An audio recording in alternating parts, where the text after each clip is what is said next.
Leaders and healers, gamers and claimers, ladies and gentlemen from around the world, from around the universe, from around the globe, from around the community, thank you for joining us on the Power, Purpose, and Passion podcast. I am your host, Anthony Cheam, speaker, life coach, trainer, singer, songwriter, speaker, author. Just wanted to give to the world the best of what I've learned, earned, and returned in this beautiful globe, this beautiful world we call Earth, that we all encompass 7.5 billion people on the planet. I want to impact every single one of you guys out there. So thank you for joining us. This is a show where we help you claim your power, clarify your purpose, and cultivate your deepest, widest, and highest passions possible. So you can ultimately show up as the better, best version of yourself, and then ultimately inspire others to do the exact same thing. So thank you for joining us. We are on the show. I'm back from a week's vacation. I've got a couple things I want to share with you, what I've learned on vacation. This particular show is called The Power of Harmony, and I'm going to get to that in a second.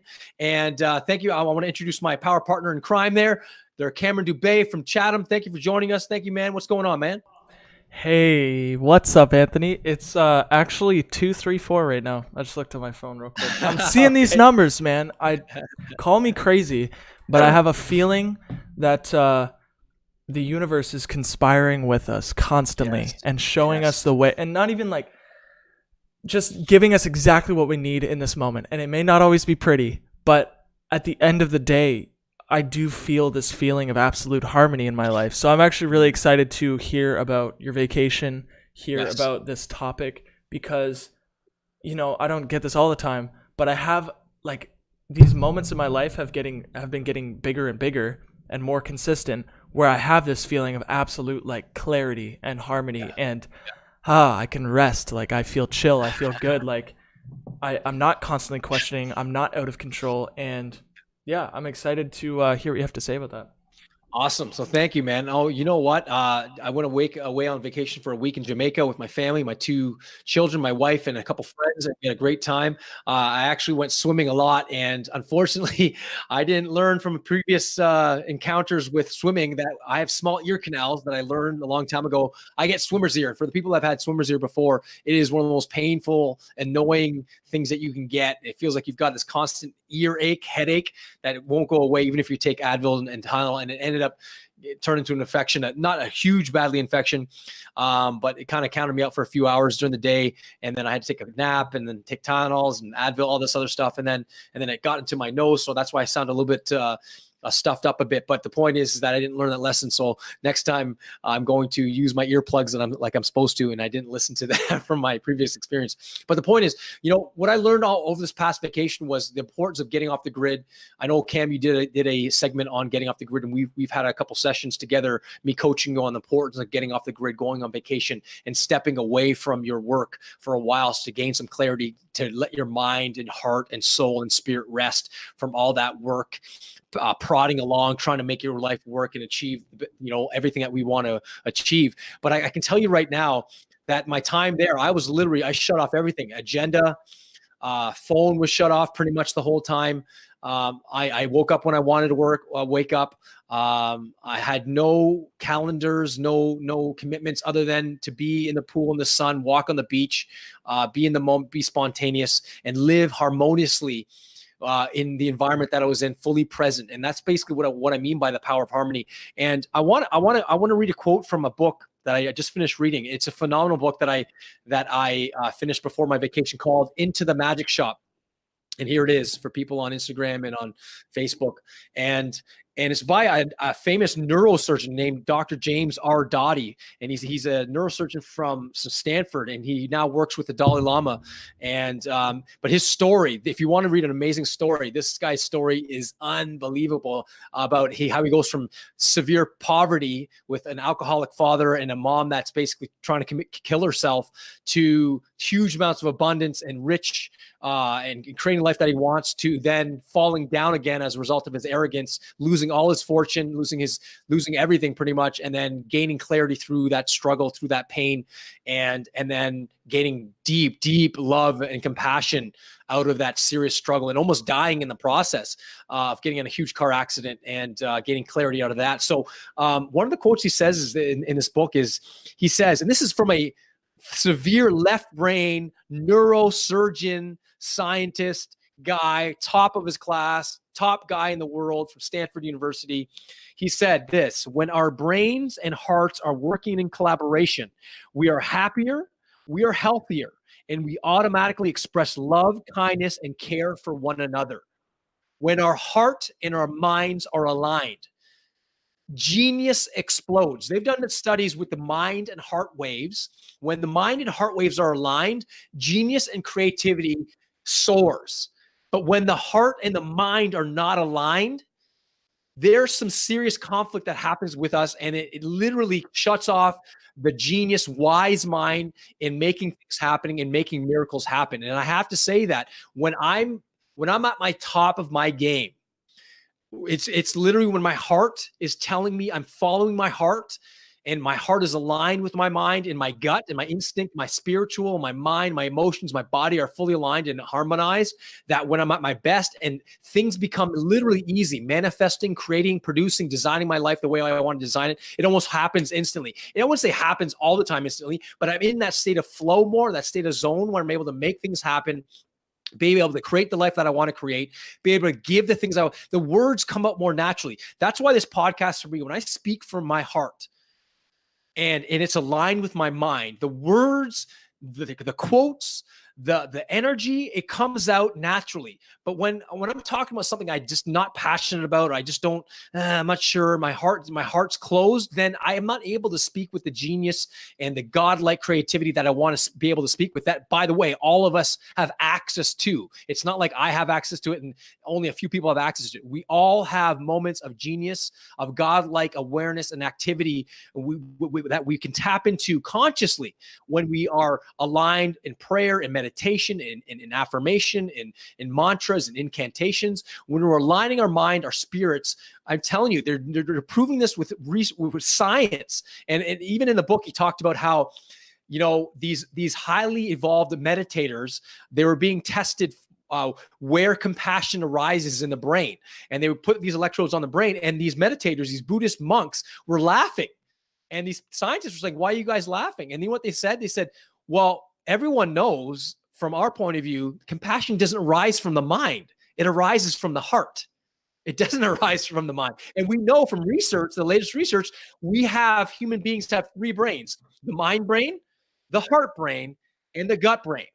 So our heart actually has, neuropeptides there that are like brain matter in our gut and in our heart. So our heart does think. In fact, our heart sends more messages to our brain than our brain sends messages to our heart. That's how powerful the heart is. And the heart, by the way, produces more energy than any other organ in the body. So when you say my heart feels sad, or my gut, there's something in my gut that tells me that this is wrong, it's actually thinking. Your gut is thinking, your heart is thinking. But here's the powerful thing. When your gut and your heart and your mind are fully aligned and there's no conflict there, man, you can do superhuman type activities, superhuman things that you never thought you was possible, only because you put yourself in that, you've tapped into or tuned into that alignment of the mind, the heart, and the gut. And I can tell you right now, I've had moments of that, especially when I'm on stage. I've had moments of that when I'm with my children. I've had moments of that when on vacation, that I was just away, when I was looking at the sun from the ocean and going, wow, look how beautiful this ocean is. Or I just being present moment with my feet hitting the ground on the beach sand. I'm going, wow, look at this. This is beautiful. And I hear the waves, or I hear just the music of the Jamaican type reggae music, and I'm seeing how happy they are and they're dancing. And I'm just in that moment. Wow, I'm fully aligned, embracing the moment, letting go of my ego, and allowing my whole, every fiber of my being to soar in the moment, and to be able to just experience the moment as it is without judgment, and just be there. And to me, harmony means being able to align your mind, your heart, and your gut.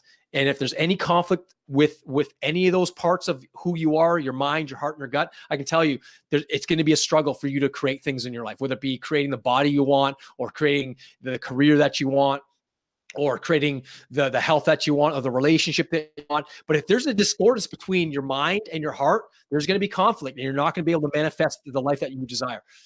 Any thoughts, Sir Cam? I love it. I love that topic because Tony Robbins meditation, he always talks about like putting your hand on your heart and really feeling your heartbeat and realizing how much power there is there. And not to mention, it almost seems like an external power given to you because you're not the one beating your heart. No. You're not the one keeping this thing going. And so there's a power there that trusts and loves you, and no matter what you throw at it, no matter how many cheeseburgers go down your throat and you clog your arteries, it will do everything it can until it can't. Yeah. And that's like just so much like it's unbelievable how much power we have there. And we just got done talking about health for I don't know how long, and like once you really have like mind, body, and soul at optimal peak levels, it's unbelievable what you're able to give and create and experience. And yeah, even just listening to this, man, I just feel like I feel like something's happening. It's so weird. Like I'm sitting at my desk talking to you right now, but it really just feels like that feeling where you're about to go on vacation or you're about to do something big. I got that feeling. And that's how I know what we're doing is very much real. Real is like, I guess the only word that I can just real and authentic and exciting, and it excites me. This is like this is what I love. So I have a question then. What is the single most important thing in regards to this connection that we're talking about? Oh, that's a good question. I honestly, my gut tells me, my gut brain tells me that solitude. Commit to making time with yourself. Commit to time of quiet time with yourself, meditation, prayer, affirmation. I just got through before the show started telling Cam to commit to 21 days to repeating an affirmation 50 times per day in a row without stopping. And just committing and repeating that affirmation 50 times, even if the left brain's telling you this is stupid, or the inner cynic comes up and says, you're just as dumb. 5 minutes of alone time, of touching yourself, where you're just touching the part of your heart, as again, putting your hands on your heart and just breathing into your heart and being in that moment and thinking about and putting your focus on what you want, not what you fear. Put your focus on what you're grateful for, not what has not been given to you yet. Putting your focus on why you're so blessed. Putting your focus on what you can give, not what you can receive. Put your focus on all the talents and gifts you have, and seeing yourself giving it away, and seeing yourself as the person you desire to be through that filter. Not seeing yourself doing it, seeing yourself as that person doing it, as if you're that person already. And once you actually more and more you do that, that literally that's one way to tap and tune into the subconscious mind, and you communicate to the subconscious mind, and literally you access powers. You'll be able to do things without your conscious awareness, and things will happen without you even knowing it. And all of a sudden you'll be in the direction of your dreams. As Henry David Thoreau, when you advance confidently in the direction of your dreams and endeavor to live the life that you've imagined, you will meet with a success uncommon in hours. You'll meet with a success uncommon in normal hours. So that's the key. Advance confidently in the direction of your dreams.